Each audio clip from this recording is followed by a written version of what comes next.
les rênes. Prends les rênes de ce lieu. Prends les rênes, Seigneur, de cette atmosphère. Prends l'atmosphère, Seigneur, sous ton contrôle. Prends nos corps sous ton contrôle. Prends nos esprits sous ton contrôle. Prends nos vies sous ton contrôle. Oh, prends les rênes. Maintenant, Seigneur. prends les rênes.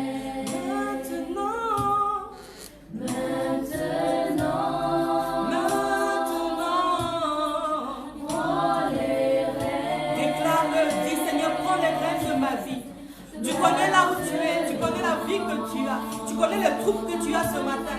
Tu lui prends les rênes ce matin. Déclare ces paroles maintenant, maintenant. Oh oui, prends les rênes. Prends les rênes. Oh oui, maintenant. Maintenant, Oh oui, prends les rênes. prends les rênes. Seigneur, viens prendre la place, Seigneur. Seigneur, viens prendre la place dans nos cœurs. Seigneur, viens prendre la place, Seigneur, dans la vie d'une personne qui nous suit ce matin au travers de ce direct. Prends la place, Seigneur, dans une vie qui est ici en ce lieu, Seigneur, ce matin. Prends la place dans nos cœurs, nous, tes enfants qui crions à toi, Seigneur. Nous avons soif et besoin de toi, Seigneur. Prends les rênes, prends les rênes, prends les rênes dans le nom de Jésus. Seigneur, que tout ce qui est en ce lieu ou dans nos maisons pouvait nous distraire, Seigneur. Viens prendre les rênes, viens pour conduire, Seigneur, toutes choses. Viens prendre les rênes dans le nom de Jésus. Oh oui. Prends les rênes. Maintenant, prends les rênes. Maintenant, Doucement, tu lui prends les rênes. prends les rênes. Prends la place du roi. Maintenant, Oh oui, prends la place, Saint-Esprit. prends les rênes. Nous voulons t'inviter à prendre la place dans nos cœurs. Maintenant, À prendre la place dans nos vies, Saint-Esprit. prends les À prendre la place dans notre église. À prendre la place dans nos maisons. maintenant, Oh oui, prends la place. prends les rênes. Seigneur, nous te disons merci ce matin encore. Merci pour ta présence. Merci pour, Seigneur, ce que tu es au rendez-vous, Seigneur. Lorsque tu as dit dans ta parole, Seigneur, que tu es au milieu de tes enfants. Oh oui, Seigneur, nous sentons ta présence ce matin. Nous voulons te dire merci, Seigneur, pour ce que tu nous visites, Seigneur, ce matin. Pour ce que tu nous donnes de recevoir de toi quelque chose de nouveau, Seigneur. Que ton nom soit béni et que toute l'assemblée dise Amen. Amen. Au nom de Jésus. Amen. Nous pouvons nous asseoir par la grâce de Dieu. Alors ce matin, je voudrais saluer tout le monde. Celui qui est en ce lieu, celle qui est en ce lieu, celui qui nous suit au travers aussi de ce direct, au travers des ondes. Nous voulons dire merci à Dieu pour votre présence à la LCR. Merci parce que, pas merci parce que vous nous faites plaisir, merci parce que vous honorez celui qu'on appelle le roi des rois. Merci parce que vous vous êtes souvenu que ce matin, il était important pour vous de pouvoir prendre le temps pour le Seigneur. Que Dieu vous bénisse. Alors, nous sommes toujours dans le thème du mois, la visitation divine. Alléluia. Et nous croyons que ce matin, nous allons encore recevoir une nouvelle parole, une parole nouvelle, une parole fraîche. Alléluia. Alors, je vais inviter chacun de nous à prendre sa Bible. Amen, amen. Est-ce qu'on est ensemble? Amen. Amen. On dirait que nous sommes crispés un peu. Il faut se détendre dans la présence de Dieu. Amen. Si tu as eu le stress toute la semaine à cause peut-être des études, à cause peut-être de tes activités professionnelles, libère-toi. Parce que si tu n'es pas libre dans la présence de Dieu, je ne sais pas encore où tu seras à l'aise. Amen. Amen. Quelqu'un pouvait dire comme ça, on peut avoir la joie. Tu peux être dans les fêtes, tu reçois la joie et autres. Mais quand tu sors de là-bas, qu'est-ce qui demeure en toi? Amen. Il peut y avoir plein de joie autour de toi. Mais ce qui importe, c'est qu'en toi-même, là, il puisse avoir cette joie divine, cette joie qui ne part jamais. C'est une joie que quand tu reçois cette joie-là, alléluia, on peut venir t'annoncer beaucoup de mauvaises nouvelles, c'est vrai. Mais à cause de la grâce de Dieu que tu as reçu cette joie, alors à ce moment-là, ta joie va revenir tôt ou tard. Amen. Mais celui qui n'a pas reçu la joie de Dieu, la joie c'est un fruit de l'esprit. Et si tu n'as pas reçu ce fruit-là, bien aimé, tu vas être souvent mélancolique, souvent déprimé, souvent triste. Amen. Que le Seigneur nous assiste à pouvoir prier et à rechercher ce fruit de l'esprit qui est la joie. Amen. Alors je disais que nous allons prendre notre Bible dans le livre de Exode, le chapitre 16. Nous allons le prendre et nous allons le parcourir ensemble. Nous allons aussi rappeler le thème, indiquer le thème que nous voulons partager ce matin. Le sous-thème qui est la provision divine. La provision divine. Dans Exode chapitre 16, ce matin, nous lisons. Donc, je crois que chacun de nous connaît un peu cette histoire, n'est-ce pas? Il s'agit de quelle histoire? On est ensemble, n'est-ce pas? Ceux qui sont en direct ne peuvent pas nous répondre. C'est nous qui sommes ici qui pouvons peut-être interagir. Amen. Amen. Et même s'ils répondent, ils écrivent là-bas, je ne vois pas. Mais vous, au moins, je vous vois, je vous entends. Donc, quelle est cette histoire dans Exode chapitre 16?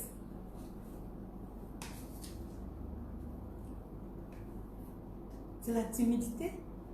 Oui. L'histoire de la manne. Ah, l'histoire de la manne. Vous connaissez cette histoire? On va partager ça ce matin. La Bible nous parle du peuple de Dieu qui a parcouru l'Égypte, sorti de l'Égypte et est rentré dans le désert. Vous connaissez cette histoire, n'est-ce pas? Cette histoire qui dit que le peuple de Dieu a été délivré de la main de Pharaon. Le peuple de Dieu est sorti de l'Égypte pour aller dans un pays que Dieu leur a promis. Un pays dans lequel ils ne seraient plus dans la servitude. Un pays dans lequel ils auraient l'abondance. Où il n'y aurait plus de manque dans leur vie. Là où coule le lait et le miel. C'est-à-dire de bonnes choses. Vous aimez les bonnes choses, non? En tout cas, moi j'aime. Celui qui n'aime pas, qui se signale, parce qu'on doit prier pour lui. Les choses amères, il y a des gens qui aiment bien ça. Hein? Bon, ça c'est particulier. Peut-être les sauces feuilles amères là. Je ne sais pas dans quel pays. Cameroun. Ah, il y a Cameroun ici ce matin. Hein? Il y a d'autres sauces chez nous aussi amères, non? Nya-nya. Eh, ouh! Sauce nya-nya. C'est des petites aubergines comme ça. Amen. Mais les personnes d'un certain âge adorent ces sauces-là. Amen. Souvent, c'est des gens qui ont un état de santé qui nécessitent ce genre de nourriture. Mais quand tu es bien portant et tout ça, je crois que tu apprécies les bonnes choses. Et donc, ce peuple de Dieu-là est rentré dans le désert. On peut lire le verset à partir du verset 2. Même premier. On va lire jusqu'au verset 4. Qu'est-ce qu'il est écrit? La Bible dit, toute l'assemblée des enfants d'Israël partit d'Élim et ils arrivèrent au désert de Sin, qui est entre Élim et Sinaï. Le 15e jour du second mois après leur sortie du pays d'Égypte, et toute l'assemblée des enfants d'Israël murmura dans le désert contre Moïse et Aaron. Au verset 3, il est dit, les enfants d'Israël leur dirent, que ne sommes-nous morts par la main de l'Éternel dans le pays d'Égypte, quand nous étions assis près des pots de viande, quand nous mangions du pain à satiété, car vous nous avez menés dans ce désert pour nous faire mourir de faim toute cette multitude.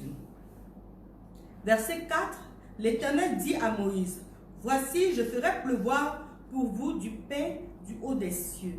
Le peuple sortira et en ramassera, jour par jour, la quantité nécessaire, afin que je le mette à l'épreuve et que je vois s'il marchera ou non selon ma loi.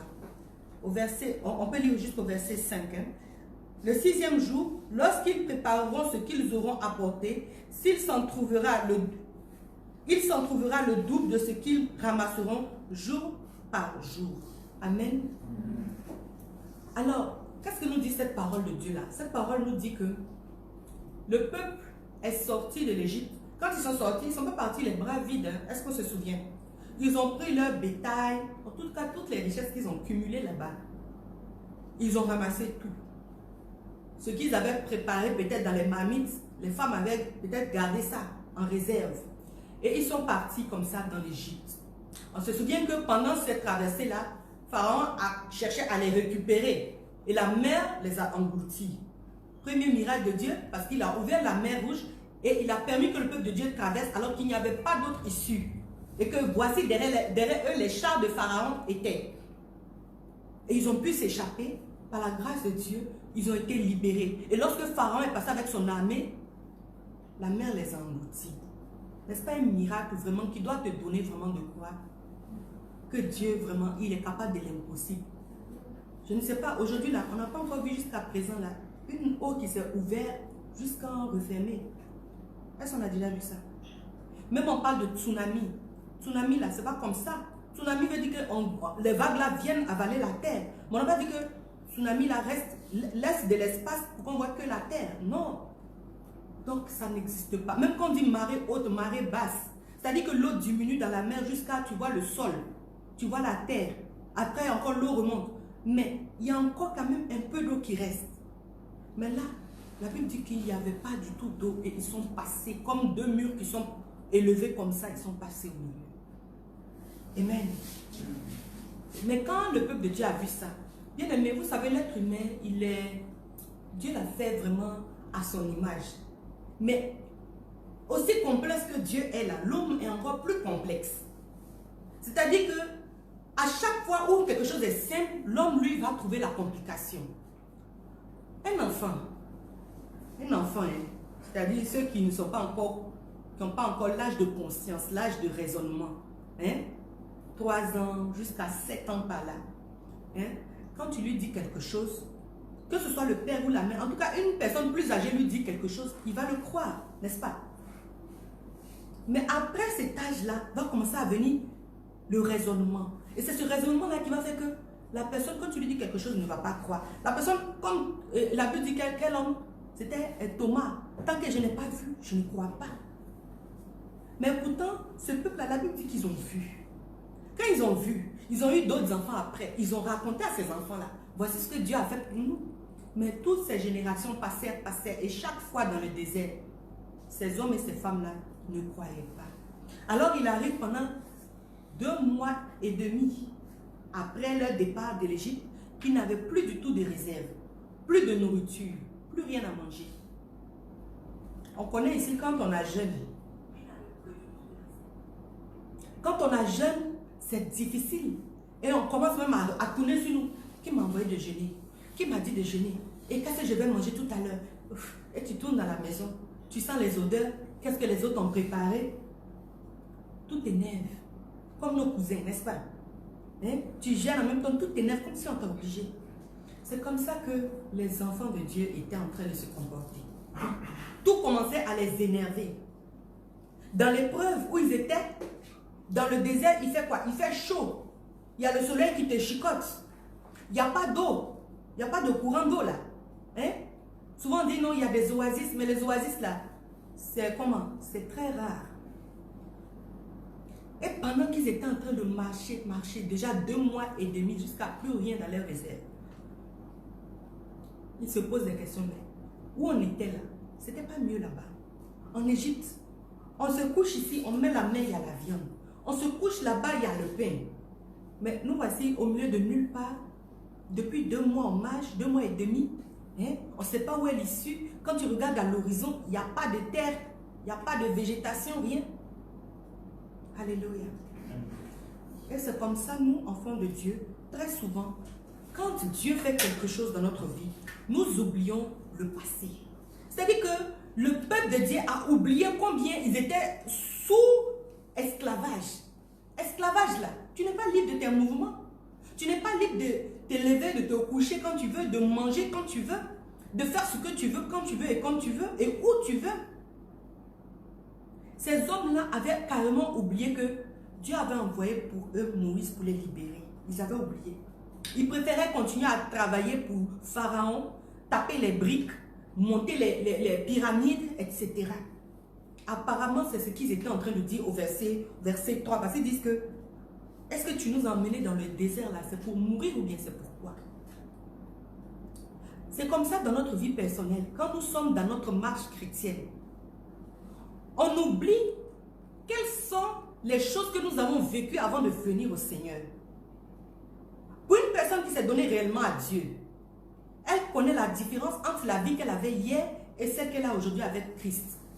Quand tu n'as pas ta vie avec Christ, bien aimé, C'est différent d'avoir une vie avec Christ. Parce que la Bible dit quoi? Que celui qui donne sa vie à Christ est une nouvelle créature. Les choses anciennes sont passées. Voici, toutes choses sont devenues nouvelles. Mais quand toutes choses sont devenues nouvelles, donc tu dois voir qu'il y a une différence. Ou bien, il y a une différence normalement. Donc, quand tu regardes, tu t'assois en tant qu'être humain, complètement constitué, tu t'assois, tu es maître de tes facultés. Tu t'assois et tu réalises quand même que ma vie n'est plus la même. Jésus a changé quelque chose. Jésus est passé par là. Mais non, bien-aimé, on va s'asseoir et on va regretter. Oh, avant. Ou avant. Avant. J'avais telle chose. Avant, je pouvais m'habiller comme je veux. Avant, je pouvais aller dans les voitures. Avant. Mais tu oublies que quand tu étais dans ce avant-là, il y avait un petit mais qui n'allait pas dans ta vie. Ce mais qui t'empêchait d'être complètement épanoui, d'être en paix à l'intérieur de toi.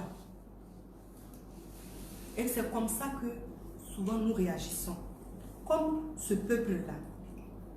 Tu es dans le désert.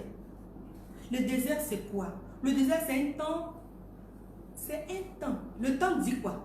Ça commence et puis ça finit. Oui ou non? On dit il y a 1 minute, 60 secondes. Il y a 1 heure, 60 minutes. Ça veut dire qu'il ne peut pas avoir plus que ce qui contient l'heure, que ce qui contient la minute, ainsi de suite.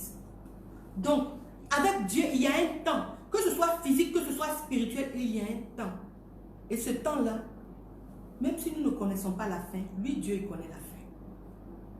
Mais comme nous sommes impatients, comme nous sommes, comment dirais-je encore, ingrats même, je vais dire ingrats, à ce moment-là, on commence à exprimer plein de choses qui sont même parfois regrettables. Voyez-vous, c'est comme un homme et une femme. Dans le couple, la dame, c'est son anniversaire. Nous sommes des femmes ici, non? Imaginez-vous que vous avez votre chéri, votre mari. Bon, vous êtes encore jeune, vous n'êtes pas encore marié, mais imaginez-vous, vous êtes dans cette relation-là. Et puis, votre anniversaire arrive. Et puis, le monsieur là, depuis le matin, ne vous a pas dit bon anniversaire. Bien aimé, ça va te faire bizarre. Hein? Déjà, même dans ta jeunesse où tu es, tu n'es pas marié, mais tu es à la maison avec quelqu'un. Depuis le matin, la personne sait qu'aujourd'hui, là, c'est ton anniversaire. Hein? Il y a quelqu'un aujourd'hui parmi nous qui a son anniversaire. N'est-ce pas? Mais depuis qu'elle est arrivée, personne ne lui a dit bon anniversaire au milieu de nous. N'est-ce pas? Elle arrive en retard, oui. Mais dans son cœur, elle se pose les questions. Est-ce qu'ils vont même me donner une parole de bénédiction? Imaginez-vous que nous sortions, nous tous, sans lui dire bon anniversaire. Est-ce que vous voyez un peu ce qui va se passer? Hein? Son visage même commence à remuer. Parce qu'elle n'est pas d'accord. Parce que tu te dis que à un moment donné, il est normal pour toi que quand ce moment particulier arrive, tu reçoives de Dieu. Tu reçoives de la personne. C'est comme ça que quand tu es dans une situation compliquée, tu t'attends forcément à ce que Dieu agisse là tout de suite. Mais, on s'est réveillé. Peut-être j'ai eu un combat spirituel dans mon sommeil. Laisse-moi continuer de prier. Amen. Peut-être j'ai besoin d'adorer Dieu. Laisse-moi adorer celui qui m'a donné le souffle de vie. Peut-être même que j'ai une surprise cachée pour toi, tu ne sais pas. Laisse-moi te surprendre. Mais souvent, on va être derrière la personne. Hé, c'est quoi mon cadeau? Mon cadeau. De moi-même après. Mon cadeau. Tu m'as oublié mon cadeau. Amen. Quelqu'un me reste les gros yeux. Mon cadeau. Parce qu'on se dit que normalement, voici comment ça doit se faire. C'est un jour particulier pour moi. C'est un moment spécial. À ce moment-là, quelque chose doit se passer pour moi. Je dois recevoir quelque chose. Et quand quelque chose ne va pas, c'est la même chose. Je suis avec mon ami, je suis dans l'épreuve, je suis en train de pleurer, j'ai peut-être un deuil, j'ai peut-être un problème financier. Mon ami est là pour m'aider. Sinon, où est l'amitié? Hein? Deux personnes marchent ensemble parce qu'elles se sont convenues. Et c'est parce que nous nous entendons que nous marchons ensemble. Donc, amitié dit quoi? Si j'ai quelque chose, mon ami est au courant. En tant qu'ami, même si tu n'as pas l'argent, tu vas m'aider à trouver une solution. Ou bien, ou bien vous là, vous êtes des amis comment? C'est ça, maman. C'est ça, non? Oui. D'accord. Donc si j'ai une situation, je m'attends que mon ami puisse faire quelque chose, au moins me donner une parole. Et c'est comme ça aussi avec Dieu. On est assis, on a des épreuves, on a des situations difficiles, et on se dit que c'est Dieu qui doit faire quelque chose maintenant là pour nous. Pas tout à l'heure, pas demain, mais tout de suite là. Je suis à l'école, j'ai un devoir. Je suis en train de composer. C'est tout de suite là que Dieu doit me donner l'intelligence pour que j'ai le 20 sur 20. C'est tout de suite là que Dieu doit me donner une réponse intelligente à mon patron pour que je sois bien apprécié par lui. Mais Dieu n'a pas prévu les choses comme nous on croit. Notre un jour là, ce n'est pas son un jour à lui. Amen.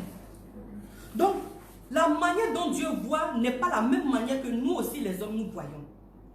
Et c'est pourquoi, souvent quand Dieu n'opère pas, à un moment, on commence à s'inquiéter parce que c'est naturel chez nous de pouvoir commencer à chercher du regard. Où est la solution? Comment je vais faire? Comment je vais régler mon problème? Comment je vais pouvoir me sortir de cette situation? Comment je vais pouvoir réussir à avoir une meilleure note? Quelqu'un avait ici examen. Vous savez, dans cette histoire de Covid là, les examens, les cours, c'est en ligne. Et la personne a fini de composer. La personne a envoyé son document de devoir. Et elle a étudié tout. Et quelques temps après, ses camarades lui disent, oh, j'ai reçu l'accusé de réception qui dit que j'ai bien envoyé mon devoir. Elle se rend compte que à son niveau, elle n'a pas reçu cet accusé-là. Qu'est-ce qui s'est passé? C'est un bug informatique ou bien qu'est-ce qui se passe? Alors, la bien-aimée a contacté l'école. Et l'école a dit quoi? On n'a jamais reçu votre devoir. Amen. Voici une affaire de désert pour cette soeur-là. Une affaire de... Je suis partie depuis 2 mois et demi. Et puis, je crois que c'était même ça. 2 mois et demi, je suis là, dans la maison, en train d'étudier. 2 mois et demi dans le désert, je n'ai plus rien. J'ai déjà tout fait. Mon devoir, je l'ai composé. Je n'ai plus le moyen de le refaire encore. Amen. Mais, on va lui dire quoi? Tu vas repasser encore l'examen au moment des rattrapages. Donc, on en parlait avec la sœur. Et l'Esprit m'a poussé à lui dire cette parole. Et qui sait? Peut-être que Dieu a permis cette situation pour que demain tu aies une meilleure note. Amen. Donc la sœur, dans son état, elle a soupiré. Elle a continué les autres examens. Elle a pris conscience que désormais, il faut attendre l'accusé de réception, sinon c'est qu'il y a un problème. Et c'est comme ça que nous sommes là, nous espérons que quand nous avons une situation, tout de suite là, tout se passe bien. C'est-à-dire qu'en tant qu'enfant de Dieu, il ne doit pas avoir de difficultés, quoi. Au fait, c'est une erreur. Parce que c'est maintenant même que tu as donné ta vie à Christ, là, que le diable aussi va se rappeler que tu existes. Parce que quand tu n'étais pas à Christ, tu n'étais pas un danger pour lui. Tu ne pouvais pas rentrer en possession de ton héritage, donc tu ne pouvais pas être supérieur à lui. Tu étais à côté de lui. Donc, tu n'es pas un danger. Maintenant que tu t'es séparé, que tu as accepté de marcher avec Dieu, tu es dans le camp adverse. Donc, en tant qu'adversaire, il ne peut pas te laisser en paix. Donc, ça veut dire qu'en tant qu'enfant de Dieu, là, ne croyons pas que tout sera rose. Il y aura toujours des combats. Mais la Bible dit quoi? Christ a déjà remporté la victoire pour nous à la croix. C'est-à-dire que tous les combats que nous menons aujourd'hui, là, ce n'est pas un combat qui n'a pas de victoire. Peut-être que tu ne vas pas voir la victoire tout de suite, mais sache qu'à la fin, là, Dieu va créer une circonstance. Et Dieu l'a déjà même écrite, où tu as déjà cette victoire-là. Mais pendant que donc ces enfants de Dieu-là étaient dans ce désert-là, oh, ils cherchaient, ils ont commencé à se plaindre. Et peut-être même murmurer, la Bible dit murmurer. Les murmures, c'est quoi? C'est manquer de foi, ne pas croire. C'est attirer sur soi la malédiction. Parce que là, ils étaient en train de se plaindre de qui? Un homme loin de Dieu. Toi, Moïse, là. Et puis, ils le prennent maintenant comme son camarade.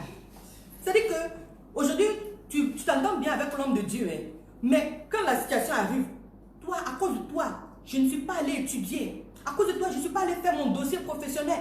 Et voilà maintenant, regarde les résultats. Hein? Des problèmes sont là.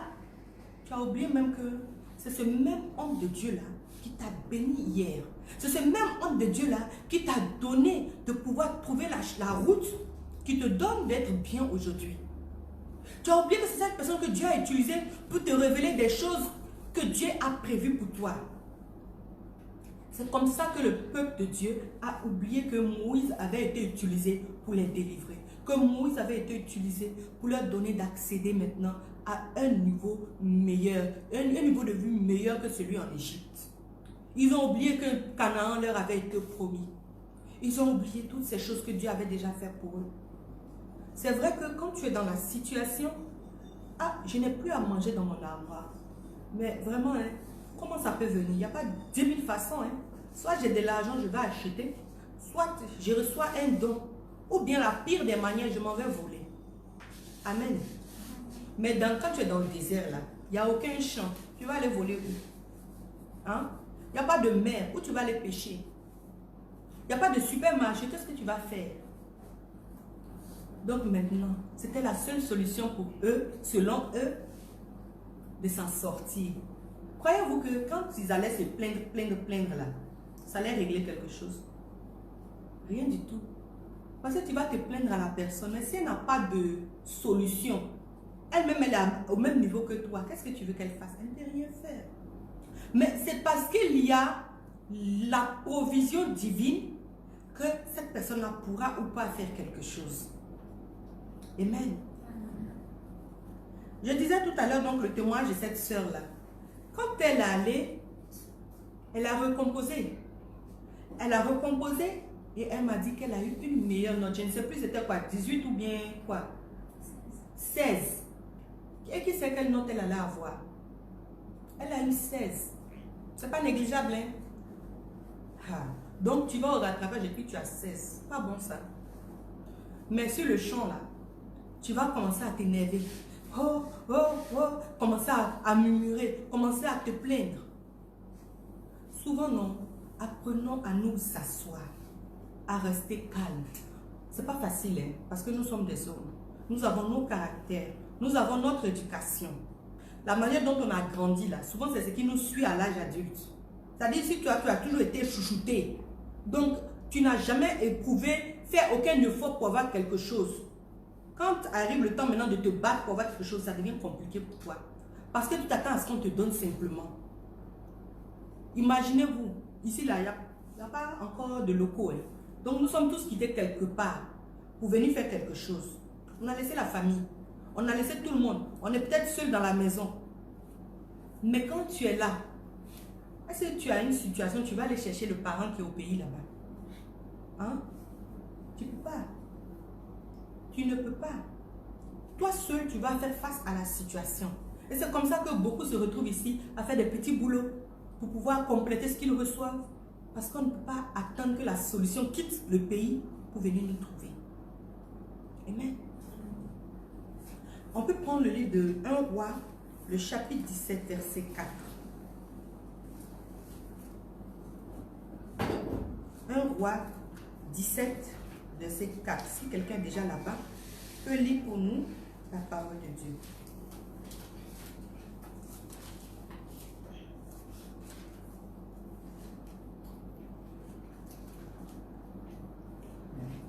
Un Roi 17, verset 4. Je lis la parole de Dieu dans 1 Roi 17, verset 4. Tu boiras au torrent, et j'ai donné l'ordre au corbeau de t'apporter à manger. Élie fait ce que le Seigneur lui dit. Il va s'installer près du torrent de Kérit, à l'est du Jourdain. Les corbeaux lui apportent du pain et de la viande matin et soir, et Élie boit l'eau du torrent. Amen. Amen. Amen. Ici, on nous parle d'un homme de Dieu, le prophète Élie. Le prophète Élie qui venait de donner une parole de l'Éternel à un roi, le roi Akab. Le roi Akab, c'est un homme qui allait s'allier à une autre personne du nom de Jézabel. Jézabel est une personne qui avait d'autres dieux. et qui envoyait tout ce qu'on appelle les dieux Baal.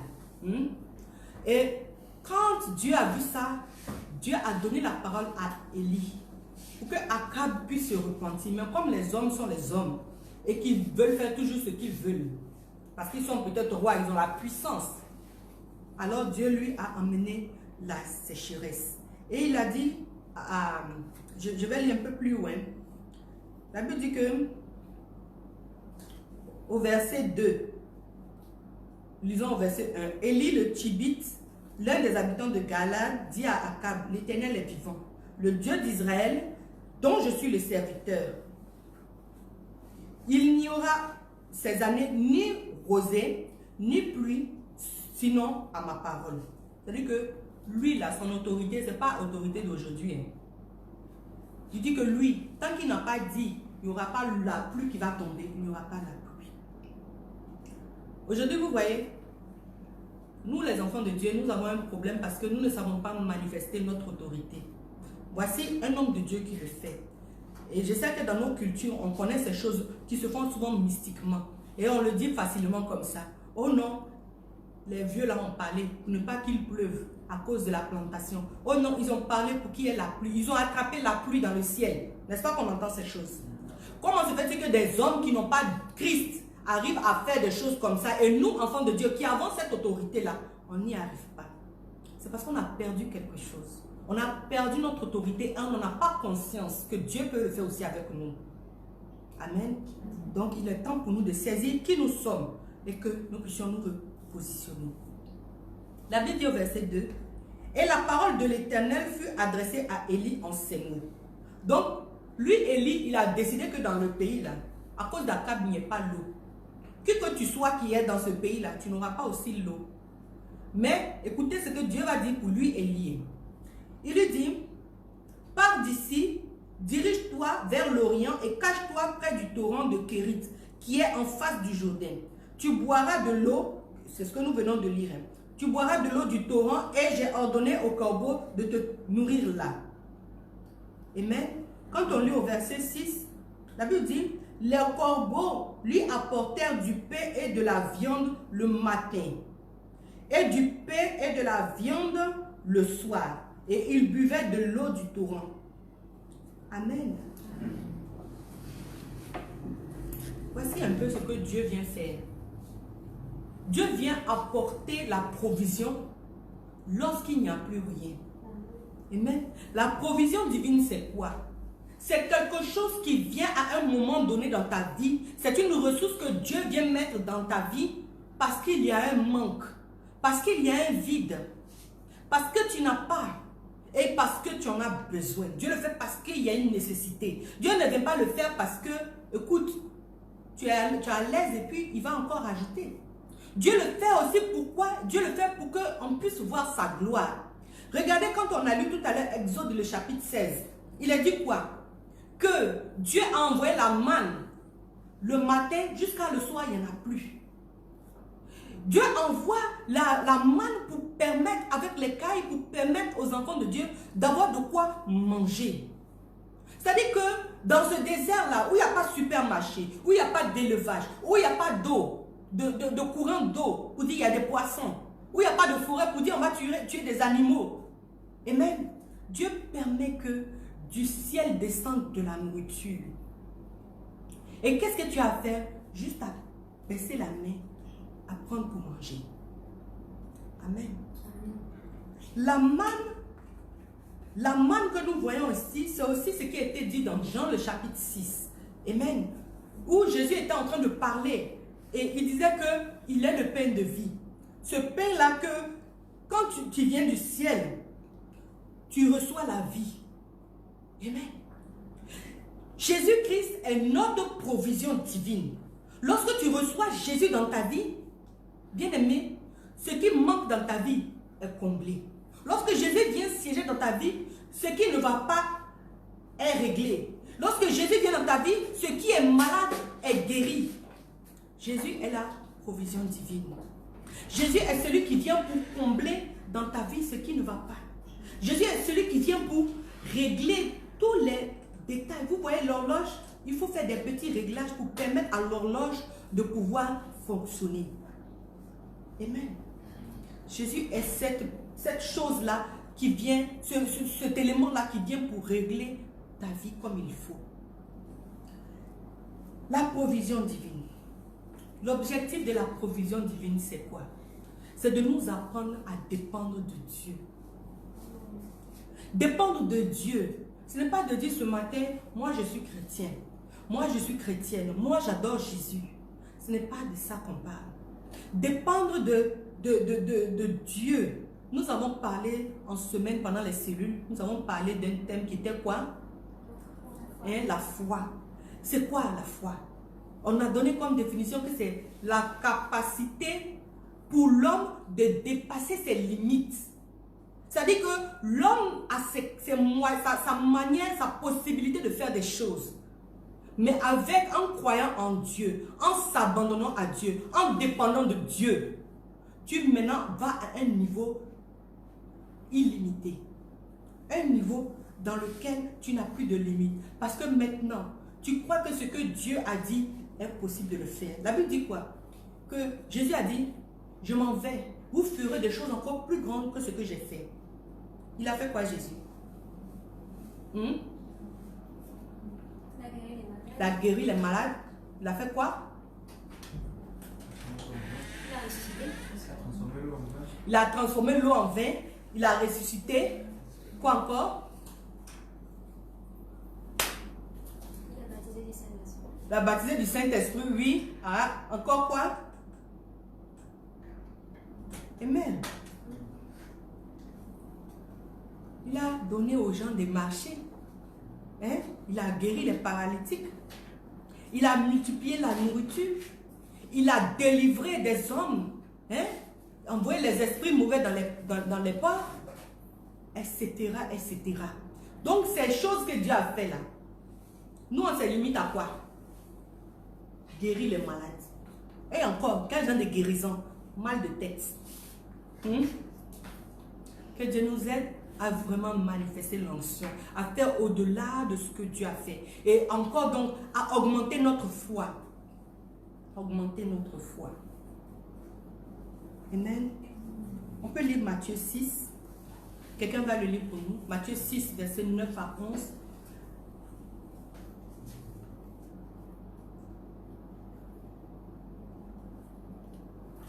Matthieu.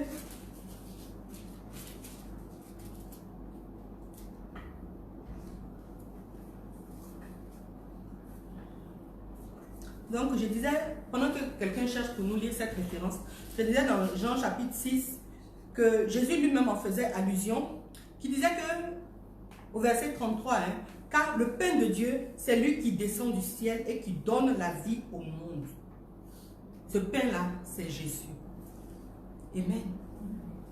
Est-ce que quelqu'un a notre référence? Oui, tu peux lire bien fort.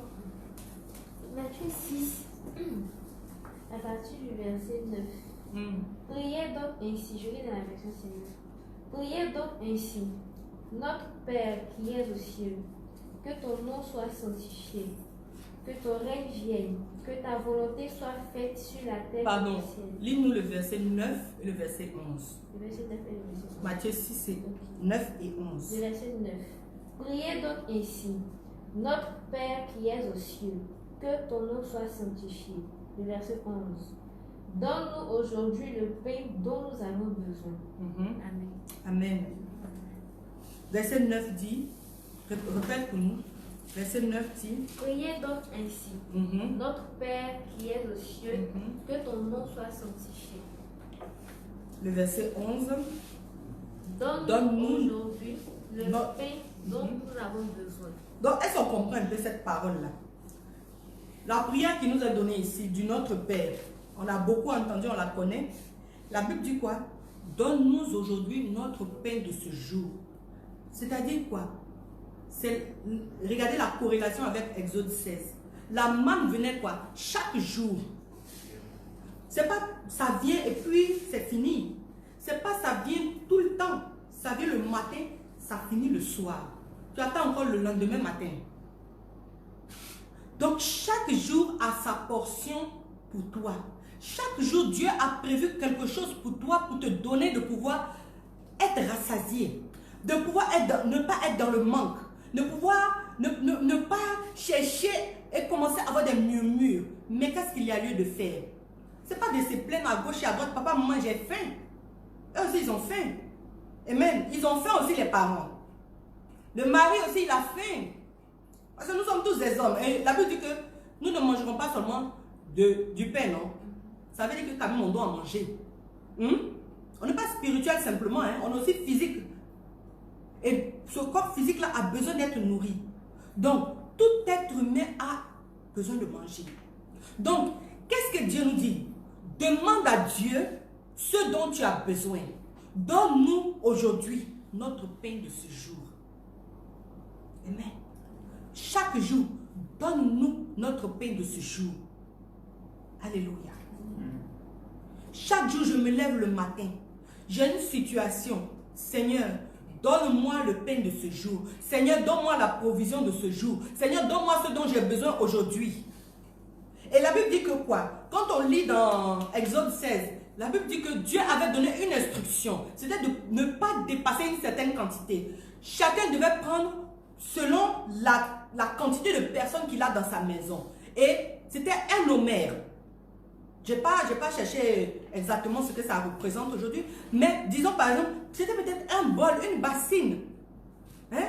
Une soupière par personne. C'est que tu vas manger au petit déjeuner, au dîner, disons même au goûter, comme on aime le goûter. Mais si tu vas au-delà, tu vas exagérer. Aujourd'hui, tout le monde est d'accord pour nous dire dans la médecine que tout est bon, hein, mais c'est son exagération là qui nous rend malade. C'est la même chose avec Dieu aussi. Tout est bon, mais c'est son exagération que tu vas faire là qui va déséquilibrer ta vie spirituelle. Amen. Donc, savoir utiliser avec sagesse chaque chose que Dieu met dans ta main. Alléluia. Tu ne peux pas gêner, après de dire que non, j'ai faim, c'est pas possible. On est d'accord. Parce que tu as nourri spirituellement ton âme, mais tu dois aussi nourrir physiquement ton corps.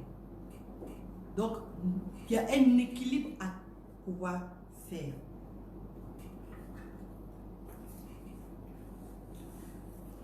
La manne, la provision divine, la Bible dit que cette nourriture que Dieu a donnée, c'est une nourriture que les gens n'ont pas pu retrouver jusqu'à aujourd'hui. Hein. Ça a un goût de quelque chose d'épicé, on appelle ça la coriandre, et quelque chose comme le miel. Donc, quelque chose d'épicé et quelque chose de mielleux. C'est-à-dire deux ingrédients que l'être humain apprécie, qui donnent du goût au palais et qui est apprécié par la personne. Donc, lorsque tu reçois la provision divine, c'est une chose qui est agréable, c'est une chose qui est bonne, c'est une chose qui vient pour équilibrer ta vie. Mais cette chose-là, elle intervient, comme j'ai dit tout à l'heure, à un moment donné. Elle ne vient pas parce que tu es à l'aise. Elle ne vient pas parce que tu as déjà tout ce qu'il faut. Elle ne vient pas parce que tu es paisible. Mais elle vient à un moment où on observe dans ta vie que tu es en train de passer par des tumultes. Elle vient à un moment donné où on constate qu'il y a un manque, il y a un besoin. La provision divine. On parle de la manne, c'est vrai, je parle depuis tout à l'heure de manger. Mais la provision divine, cette manne-là, représente la chose que tu as besoin dans ta vie. Cette chose-là peut être la guérison, elle peut être l'intelligence, elle peut être les finances, elle peut être le mariage. Elle peut être certainement des choses physiques, matérielles, mais elle peut aussi être des choses spirituelles. Je suis en train de servir Dieu. Quel est le manque dans ma vie? La provision divine dont j'ai besoin, c'est de pouvoir avoir une percée spirituelle. C'est de pouvoir avoir une onction qui se manifeste lorsque je chante. La provision divine intervient à un moment donné pour que la gloire de Dieu puisse se manifester. Amen. Amen. Alors, je veux qu'on puisse aller dans Jean le chapitre 6 parce qu'on en a fait référence, mais une parole va nous faire du bien. On peut lire à partir du verset 26 et jusqu'au verset 29. Je lis la parole, Matthieu 6, excusez-moi, Jean chapitre 6, à partir du verset 26. La Bible dit, Jésus leur répondit, en vérité, je vous le dis, vous me cherchez, non parce que vous avez vu des miracles, mais parce que vous avez mangé des pains et que vous avez été rassasiés.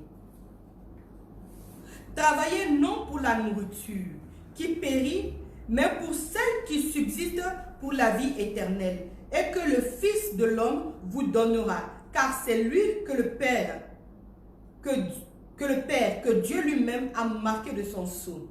Ils lui dirent, que devons-nous faire pour accomplir les œuvres de Dieu? Jésus leur répondit, l'œuvre de Dieu, c'est que vous croyez en celui qu'il a envoyé. Amen. Jésus lui-même a fait le constat. Jésus était ce leader-là qui conduisait cette foule de personnes-là. Et ils lui ont demandé. Et lui-même, il a dit, c'est parce que je vous ai donné ce dont vous aviez besoin là, que vous continuez. Amen. Mais, il faut faire quoi pour pouvoir recevoir la provision divine? C'est vrai que tu marches avec Dieu. C'est vrai que tu as donné ta vie à Dieu. Donc, il te donne le souffle de vie. Mais au-delà de ça, pour que tu aies cette provision divine, une provision divine, ce n'est pas quelque chose qui finit. Hein? C'est quelque chose qui est permanent. Quand elle vient, la provision divine, elle ne s'interrompt pas. Tant que Dieu n'a pas dit c'est fini là, elle demeure. Donc, ton robinet d'eau continuera de couler. Tant que Dieu n'a pas décidé de fermer ce robinet-là. Et il dit, pour recevoir cette provision divine-là, qu'est-ce qu'il y a lieu de faire? Il y a lieu d'être en train de travailler. Et quand je fais référence encore à Exode 16, travailler aussi, c'est quoi? C'est être soumis à la volonté de Dieu. C'est de pouvoir obéir à Dieu, de pouvoir marcher selon ses préceptes, selon ses principes, selon ses valeurs. Parce que quand ils ont fini de murmurer, Dieu connaît ses enfants, Dieu nous connaît. Il connaît notre caractère. Il savait que ce peuple-là a un front dur, un cou raide. À tout moment, il savait qu'ils allaient se plaindre. Dieu a donné cette parole à son serviteur Moïse pour dire, voici ce que je vais faire. Voici comment vous allez aussi l'utiliser. Mais par la suite, quelle était aussi la mission de ces enfants-là? C'était de continuer à marcher jusqu'à arriver à Canaan. Donc quand Dieu va te donner la provision divine et qu'il va t'instruire comment utiliser, j'ai le don de prophétie, j'ai le don de révélation. Dieu me révèle dans les songes des choses. Est-ce que je dois me lever à tout moment pour raconter ce que Dieu m'a dit? Non, pas forcément. Mais je vais attendre qu'est-ce que Dieu va me dire de faire avec ce qu'il m'a révélé. Je suis intercesseur, intercesseuse. Je prie et Dieu me montre des choses. Est-ce que je dois les révéler ou bien est-ce que je dois continuer de prier dans le secret? C'est Dieu qui va m'instruire parce qu'il m'a donné la provision. Il a ouvert mes yeux, il a ouvert mon entendement. Amen. C'est Dieu donc qui nous donne cette instruction-là. Et qui nous donne cette provision avec l'instruction qui va avec. Je reçois pour faire quoi? Amen.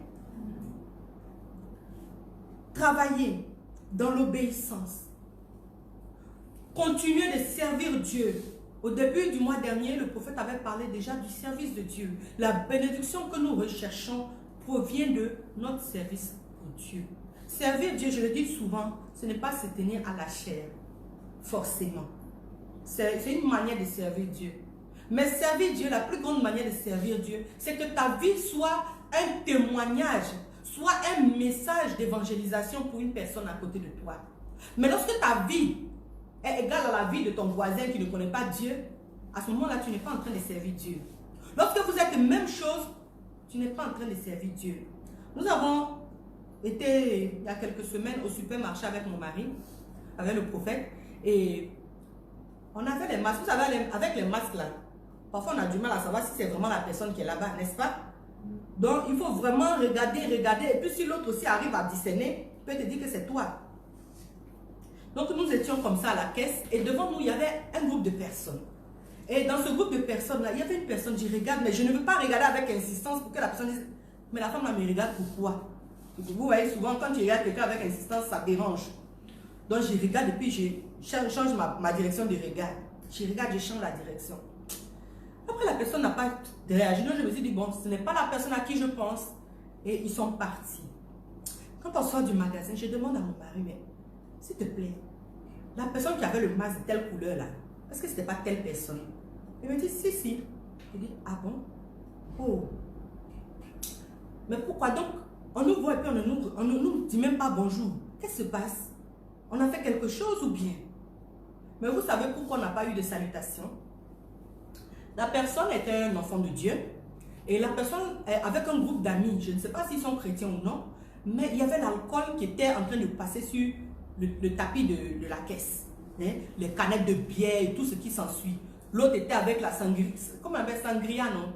Sangria, le vin espagnol là. Sangria qui passait dans les rayons là-bas, qui était en train d'arriver. Donc on nous a vu les serviteurs de Dieu là. Pas nous dire quelque chose. Et on s'est dit peut-être, on ne nous a pas reconnus avec le masque. Mais moi, ce n'est pas ça qui m'intéresse. Je te vois, tu es mon frère, tu es ma soeur. Bonjour, comment tu vas? Ça fait longtemps qu'on ne s'est pas vu. Alléluia. Mais quand le prophète a questionné la personne, mais c'était toi la dernière fois, non? Il a vu le message, il n'a pas répondu. Le prophète a relancé encore. Et il dit, oui, c'était moi. Mais pourquoi tu n'as pas salué? Hein? C'est à cause de l'alcool là. Il dit, non, hein, moi je ne bois pas, hein, ce sont mes amis. Mais il dit, mais c'est toi qui as payé avec la carte. Bon, j'ai payé, mais c'est pas moi qui bois. Hein. Alléluia. Si je veux analyser cette situation, si nous voulons analyser cette situation, je ne porte pas un jugement. Je suis juste en train de faire une analyse par rapport à ce que j'ai dit. Voyez-vous, nous sommes dans un groupe où je suis seule chrétienne. Les autres ne sont pas chrétiens. Mais je m'assimile à ce qu'ils sont en train de faire. Ça veut dire que je suis comme eux. Parce que je ne suis pas en train de leur montrer que voici, attention, beaucoup d'alcool là, ça peut nous emmener à des dérives. La Bible dit quoi? De ne pas nous enivrer. Je ne veux pas dire ici à quelqu'un, bois ou ne bois pas. Je dis simplement ce que la parole de Dieu dit. Ne pas s'enivrer, ne pas en abuser. Donc, si le docteur t'a dit, bois un verre de vin pour ta santé, bois un verre de vin. On n'a pas dit de boire une bouteille. Quelqu'un a dit que le verre de vin là, quelle est sa taille? Alléluia. C'est la taille du contenu de la bouteille ou bien? Non, mais une manière raisonnable. Donc, c'est ce que le frère, quelqu'un dit d'accord là-bas. Gloire à Dieu. Gloire à Dieu. Ce qui importe, c'est que ma vie doit être un reflet de la parole de Dieu. Et ma vie doit pouvoir être une occasion à quelqu'un de pouvoir être gagné à Christ. Pas à quelqu'un de dire, mais, oh, il va à l'église. C'est vrai, aller à l'église, c'est pas être chrétien. Qu'on se confirme bien la chose. C'est pas être chrétien. Ça veut dire simplement que je suis partisan de Christ. Comme les gens qui étaient dans la foule là. Jésus passe par là, on sait qu'on a entendu que Jésus fait quelque chose. Mais, c'est pas comme un disciple qui était là à tout moment à côté de Jésus. Voici les gars sont venus enlever Jésus. Pierre a sorti son couteau. Pierre était là. Voici, on envoyait Jésus à la croix. Ils étaient cachés, mais ils étaient toujours là. Voici ce qu'on appelle être enfant de Dieu. Voici ce qu'on appelle servir Dieu. Ça veut dire, quelle que soit la circonstance, quelles que soient les tribulations, tu restes toujours avec le nom de Jésus attaché à ta vie. Mais pas qu'il y ait une circonstance et puis tu t'éloignes de lui. Alléluia. Donc, provision divine nécessite que tu puisses aussi servir Dieu. Servir Dieu, il y a beaucoup de choses. Beaucoup de manières. Vous voyez que c'est une église qui commence. C'est une église qui commence, c'est pourquoi on dit cellule. Alléluia. Et ça veut dire que tout est à faire. C'est un champ. Quand on a un champ, on fait quoi? On défriche d'abord la terre. Hein, pour enlever les mauvaises herbes et tout ça. On laboure la terre, c'est-à-dire on renverse la terre là. Ensuite, on commence à semer les graines pour pouvoir donner une production. Donc, vous voyez, il y a beaucoup et ça demande beaucoup d'énergie. Et chacun de nous ici présents, hein, même ceux qui sont en direct ou à distance, dans les pays à gauche, à droite, vous pouvez chacun à votre niveau contribuer pour l'œuvre de Dieu. Alléluia. Il y a le physique, il y a le spirituel, il y a le financier, il y a tous les domaines. Hein? Vous avez vu ce matin, nos deux sœurs étaient en train de nous accueillir, de nous installer. Ça, c'est un travail qui est donné à tout le monde. Il y en a d'autres qui étaient en train de chanter. Vous m'avez entendu même jouer au piano ici. Il y en a d'autres qui ont conduit le temps de prière. Il y en a d'autres qui sont dans les coulisses en train d'intercéder. Alléluia. Il y a tout. Et vous avez vu encore le prophète venir encore activer tout ce qui est pour le média. Donc il y a beaucoup de choses à faire. Ne reste pas assis de dire, oh, qu'est-ce que je vais faire? Dieu doit me révéler. Quand moi j'ai commencé à servir Dieu, j'ai commencé à l'accueil. J'ai fait tout, hein. J'ai fait tout. J'ai fait l'accueil, j'ai fait intercession, j'ai fait délivrance. Délivrance, là, je suis rentrée comment? Je n'ai pas commencé avec délivrance tout de suite. Hein. J'ai fini d'abord accueil, chant et intercession. J'ai commencé un peu à donner la parole. Et puis, j'ai eu un constat avec une de mes sœurs. J'ai dit, oh, notre groupe de jeunes qui sont au lycée là, tous ceux qui font la délivrance, ce sont des frères. Mais on peut aussi apporter notre aide. Allons voir le responsable. Et c'est comme ça que nous sommes approchés du responsable de la délivrance qui nous a formés à la délivrance. Et c'était vraiment bénéfique parce que à l'époque, il n'y avait pas de femmes dans le groupe de délivrance. Et quand il y a des femmes qui arrivent à la délivrance, vous savez, il y a les esprits là qui vont orner les gens. Donc, les habits s'enlèvent. Est-ce que ça, c'est bon pour un frère de regarder? Et c'est qu'une soeur qui peut venir faire ce genre de choses. Ok? Donc, c'est comme ça que j'ai fait jusqu'à un peu on a ouvert les cellules. Un peu, Dieu nous a conduit à commencer l'œuvre de Dieu comme ça. Amen.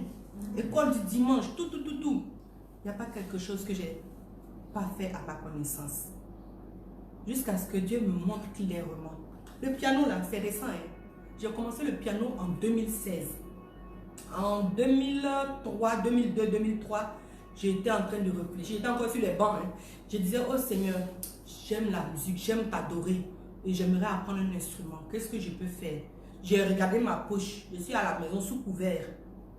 Je ne vais pas demander à ma maman qui fait comme ça pour m'amener à l'école de faire encore pour m'acheter un instrument. Ça coûte cher le piano, ça coûte cher la guitare, etc. Donc il y avait ces deux instruments que je voulais faire. Et j'ai commencé à demander à Dieu, ah Seigneur, comment je peux faire? Ouvre-moi une porte. J'avais des petits boulots là que je faisais, mais ça ne peut pas me permettre suffisamment pour acheter un piano.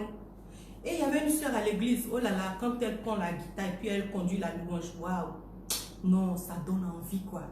Sabine, elle s'appelle. Donc j'étais là, j'ai dit, bon, comment je vais faire? Guitare aussi, c'est pas donné. Hein? Donc dans les relations de l'église, voici un frère vient m'apporter une guitare. Je dis merci Seigneur. Ça c'est la réponse à ma prière. Et j'ai commencé un peu la guitare. Quelques mois après, des circonstances ont fait que j'ai laissé.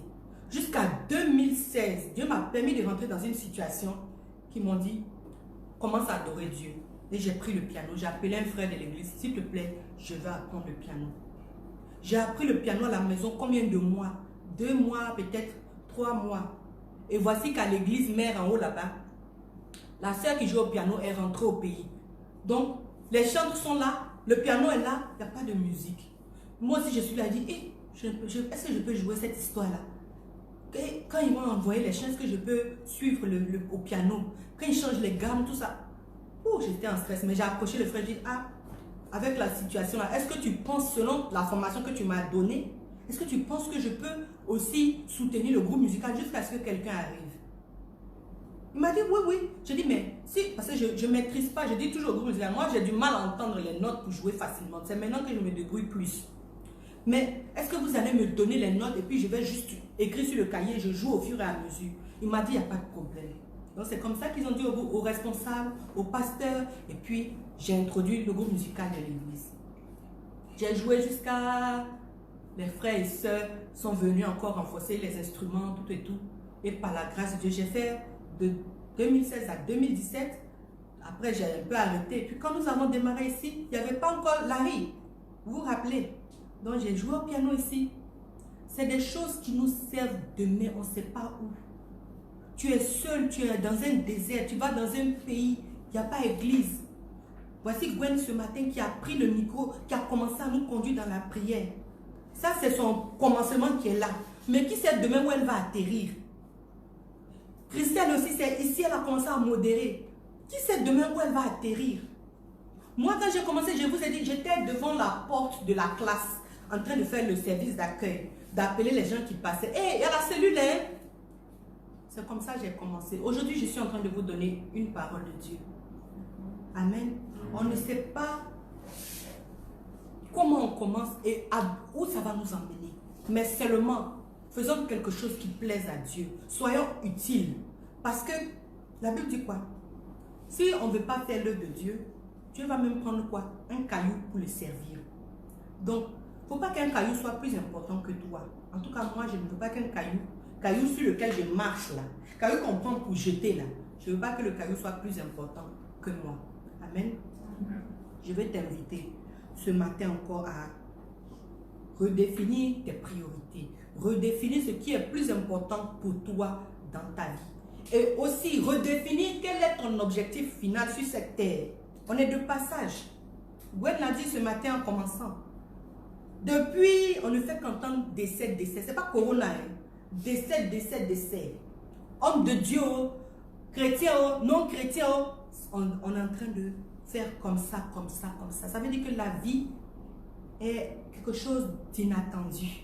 Quelque chose sur lequel on ne peut pas s'asseoir pour dire, moi je connais la fin. Je ne connais pas la fin. Ça veut dire que je suis là et puis je peux partir. Nous avons perdu comme ça une maman dans notre ambassade. Lundi dernier, elle s'est levée, elle allait au bureau. Plutôt lundi en 2, donc il y a 2 semaines. Elle est allée au bureau, elle a fait un malaise, elle s'est relevée. On veut l'emmener à l'hôpital. Ça n'a pas été, elle préférait rentrer chez elle. Arrivée à la maison, elle est restée pour de bon. Demain, on fait la levée de corps. Vous voyez que c'est des situations que nous n'avons pas mis dans notre agenda. Elle laisse des petits-enfants. Alléluia.